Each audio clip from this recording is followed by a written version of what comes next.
those who are under DACA and get married to an American citizen are able to get their green cards now inside the United States. Mm-hmm. So for those people, individuals who are under the DACA program and gets married, and those individuals who did not file for DACA and gets married, which situation is better? Or are these situations possible? Those two situations are actually the same. If they have a legal entry to the United States. If they entered legally with a passport and a visa, but the visa expired a long time ago, and whether they got DACA or did not get DACA, if they marry an American citizen, they can apply for a green card at this time. Mm-hmm.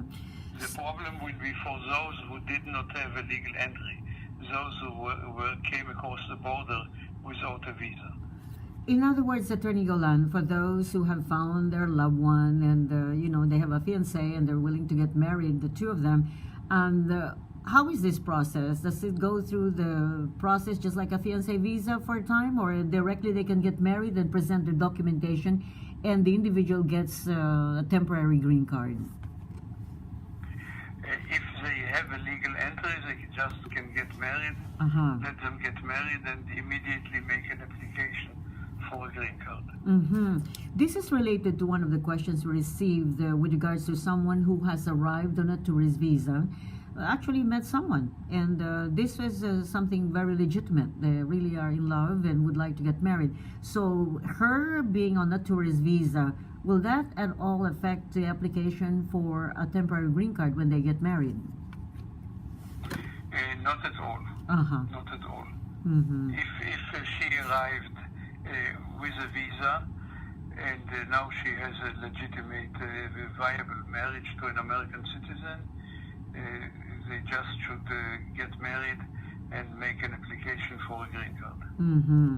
And this is very much related to so many questions we received with regards to the fiancé visa and the temporary green cards. There are those who say there are three different things that they're saying.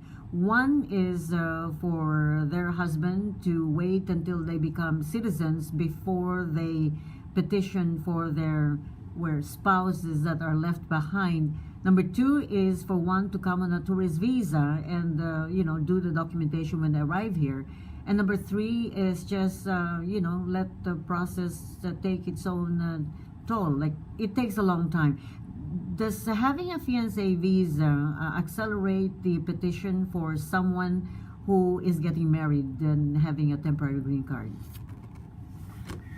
A fiancé visa, which is also the type K1, we call it a K1, is for somebody who's outside the United States and who is granted by the American consul in Manila a K1 visa and comes here with an obligation or a requirement to get married within 90 days to the petitioner.